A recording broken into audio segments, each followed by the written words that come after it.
ಮಹಿಳೆಯ ವಿವಸ್ತ್ರ ಪ್ರಕರಣ ಬಿಜೆಪಿ ಕಚೇರಿಯಲ್ಲಿ ಮಾಜಿ ಸಿಎಂ ಬಿಎಸ್ವೈ ಪ್ರತಿಕ್ರಿಯೆಯನ್ನು ಕೊಟ್ಟಿದ್ದಾರೆ. ಇದು ಅಕ್ಷಮ್ಯ ಅಪರಾಧ, ಖಂಡಿಸುತ್ತೇನೆ. ಮಹಿಳೆಯರು ಹೇಗೆ ಬದುಕೋದು ಎಂಬ ಚಿಂತೆ ಇದೀಗ ಸೃಷ್ಟಿಯಾಗಿದೆ.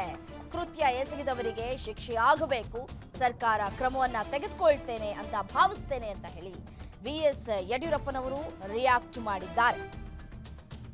ಘಟನೆಯ ನಂತರ ತನ್ನನ್ನು ತಾನು ರಕ್ಷಿಸಿಕೊಳ್ಳೋದು, ತಾನೇ ಬಟ್ಟೆ ಬಿಚ್ಕೊಂಡು ಪೊಲೀಸರ ಮೇಲೆ ಸುಳ್ಳು ದೂರನ್ನ ಕೊಟ್ಟಿರೋದು, ಇದೀಗ ಆಕೆಯ ಹಿನ್ನೆಲೆ, ಆಕೆ ನಡೆಸಿದಂತಹ ದೌರ್ಜನ್ಯಗಳೆಲ್ಲವೂ ಕೂಡ ಇದೀಗ ಬಯಲಿಗೆ ಬರ್ತಾ ಇದೆ. ಇನ್ನು ಇದೇ ವಿಚಾರಕ್ಕೆ ಸಂಬಂಧಪಟ್ಟಂತೆ ರಿಯಾಕ್ಟ್ ಮಾಡಿದ್ದಾರೆ.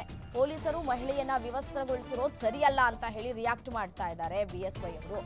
ಬಟ್ ಆದ್ರೆ ಇಲ್ಲಿ ಆಕೆನೇ ಬಟ್ಟೆ ಬಿಚ್ಕೊಂಡಿದ್ದಾಳೆ ಅನ್ನುವಂತಹ ಗಂಭೀರ ಆರೋಪಗಳು ಕೂಡ ಇದೆ. ಹುಬ್ಬಳ್ಳಿಯಲ್ಲಿ ಮಹಿಳೆಯ ವಿವಸ್ತ್ರ ಪ್ರಕರಣಕ್ಕೆ ಸಂಬಂಧಪಟ್ಟಂತೆ ಇದೀಗ ಮಹಿಳೆಯೇ ಬಟ್ಟೆ ಬಿಚ್ಕೊಂಡಿದ್ರು ಸಮರ್ಥನೆಗೆ ನಿಂತ್ಕೊಂಡಿದೆ ಬಿಜೆಪಿ. ನಾಚಿಕೆಗೇಡಿನ ಸಂಗತಿ. ಪೊಲೀಸರು ಮಹಿಳೆಯನ್ನ ವಿವಸ್ತ್ರಗೊಳಿಸಿರೋದು ಸರಿಯಲ್ಲ ಅಂತ ಹೇಳ್ತಾ ಇದ್ದಾರೆ.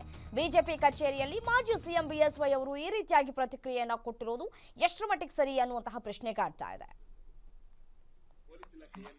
ಘಟನೆಯನ್ನ ಸಂಪೂರ್ಣ ಖಂಡಿಸ್ತೇನೆ. ಸೂಕ್ತವಾದ ತನಿಖೆ ಆಗಬೇಕು. ಯಾರು ಅಪರಾಧ ಮಾಡಿದ್ದಾರೆ ಅವರಿಗೆ ಶಿಕ್ಷೆ ಆಗಬೇಕು. ಇಡೀ ರಾಜ್ಯದಲ್ಲಿ ಈ ಒಂದು ಘಟನೆಯಿಂದ ಜನ ಮಹಿಳೆಯರು ಮುಂದೇನು ಅಂತ ಚಿಂತೆ ಮಾಡುವಂತ ದುಸ್ಥಿತಿಗೆ ಬಂದು ತಲುಪಿದೆ. ಈಗಲಾದರೂ ತಕ್ಷಣ ಸರ್ಕಾರ ಕ್ರಮ ತಗೊಂಡು ಅವ್ರ ಮೇಲೆ ಕ್ರಮ ತಗೊಂಡು ಕಾನೂನು ಕ್ರಮ ಜರುಗಿಸಬೇಕು ಅಂತ ಆ ಘಟನೆಯನ್ನ ಸಂಪೂರ್ಣ ಖಂಡಿಸ್ತೇನೆ. ಸೂಕ್ತವಾದ ತನಿಖೆ ಆಗಬೇಕು. ಯಾರು ಅಪರಾಧ ಮಾಡಿದ್ದಾರೆ ಅವರಿಗೆ ಶಿಕ್ಷೆ ಆಗಬೇಕು. ಇಡೀ ರಾಜ್ಯದಲ್ಲಿ ಈ ಒಂದು ಘಟನೆಯಿಂದ ಜನ ಮಹಿಳೆಯರು ಮುಂದೇನು ಅಂತ ಚಿಂತೆ ಮಾಡುವಂತ ದುಸ್ಥಿತಿಗೆ ಬಂದು ತಲುಪಿದೆ.